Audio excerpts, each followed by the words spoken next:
So you can see back behind me, there's this grove of aspen trees that's lost all of its foliage for the winter. And this is kind of what I had in mind when I came out here today. I knew there was this grove here, and I just kind of wanted to see what it would look like in winter conditions. And of course, it's stunning. Aspen trees are by far my favorite, and these are just beautiful.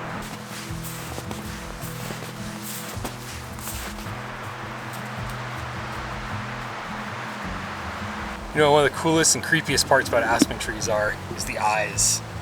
Check that out. It looks like a real human eye looking out into the forest. Feels like there might be a storm coming in.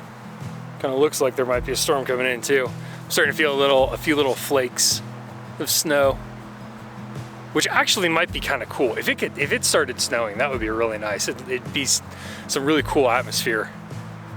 I've got these 3 trunks of aspen trees kind of centered in frame, and then on either side of it, bordering them, I have more aspen trees, but they're a little bit closer and a little bit further away, and I'm able to kind of throw those out of focus a little bit, so we kind of get a pin sharp subject center frame, or kind of left of center, and I think it looks pretty interesting. I just love the trunks of these trees. They're so beautiful and they're so interesting, and I love the eyes, and they're these wonderful woodland characters. So anyways, I'm gonna shoot this, and just to run you through real fast before I get too much water on the lens, an ISO of 80, f11 at 1/5 of a second. I have my shutter delay on for 2 seconds.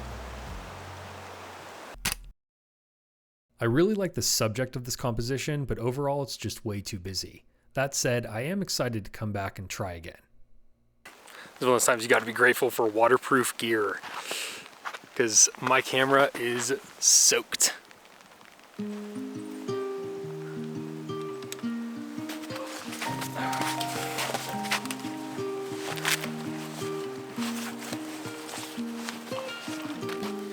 The temperature's dropping.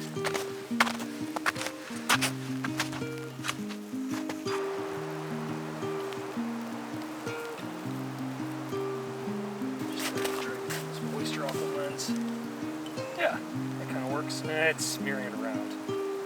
And I'm in this photography club called the 617 Club. It's created by Simon Baxter and Thomas Heaton over in the UK. And they're doing a photo challenge right now to find and photograph faces. That could be, you know, in nature, or I guess in architecture or whatever.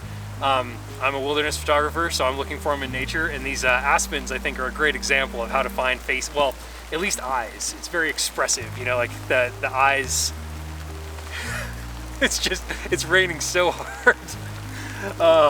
Anyways, yeah, you kind of get what I'm saying. So this looks like a cool composition to try to enter into that challenge. All right, it's really coming down now. I think that's as close as I'm gonna get for the time being. We'll see if anything comes out of that.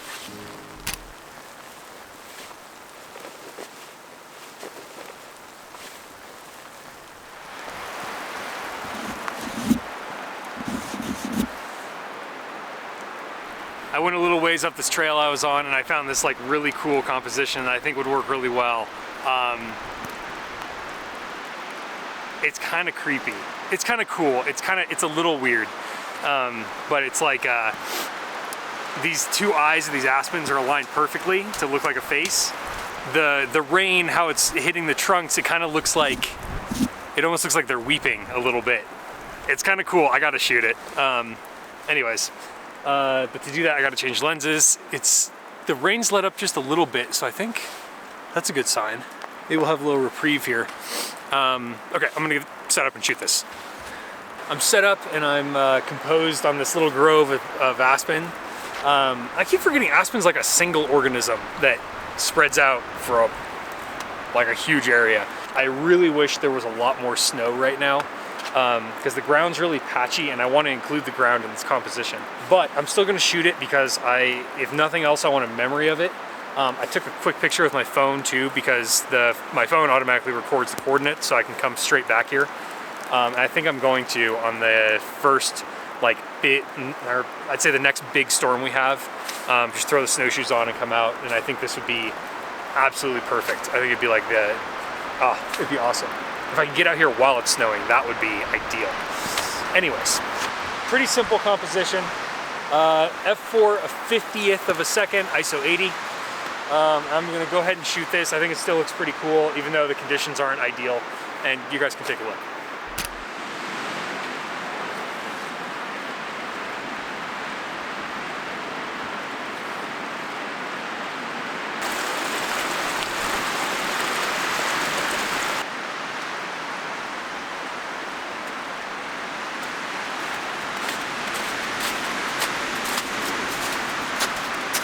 As I was coming up this little trail, I looked to my left and I noticed these two trees, these two aspens. And the thing that's interesting is they're kind of set apart from the rest of the grove, which in my experience is a little bit rare. You typically find them pretty well clustered together.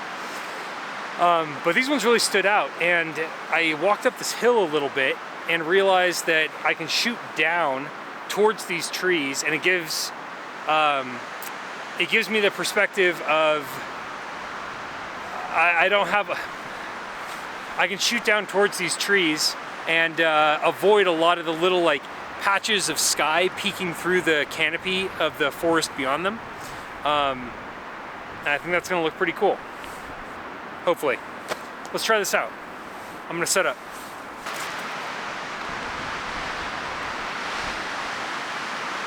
All right, so I've been shooting this composition every which way with different lenses. I threw on the 100 to 400, and it's an amazing composition, or it's an amazing subject, I should say.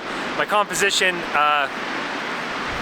probably needs a little work, but what I've settled on is shooting the left-hand tree punched all the way in to 400 millimeters on my lens, and it's beautiful. It's so bright and white and stark, and it's got the dark green forest behind it with these evergreens, and I just think it looks amazing. It's almost like a skeleton standing in the night.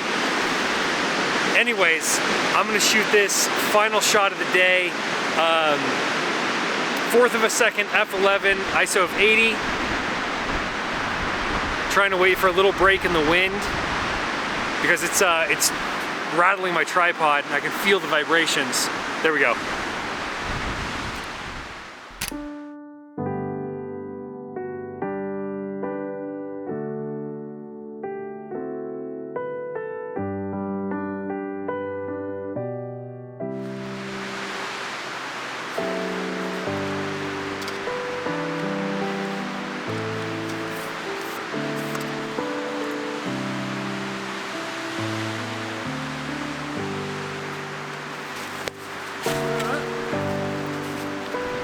Graceful.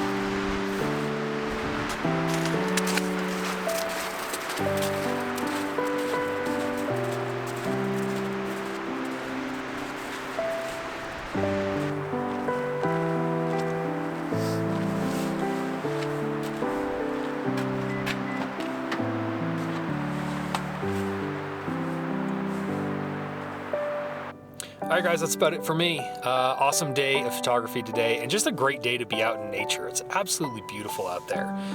Even with the storm and the rain and the wind, it just feels good to be out in the elements doing photography. It's fantastic. Anyways, that's it for me. I'm gonna get home. Thanks for watching. Until next time, take care.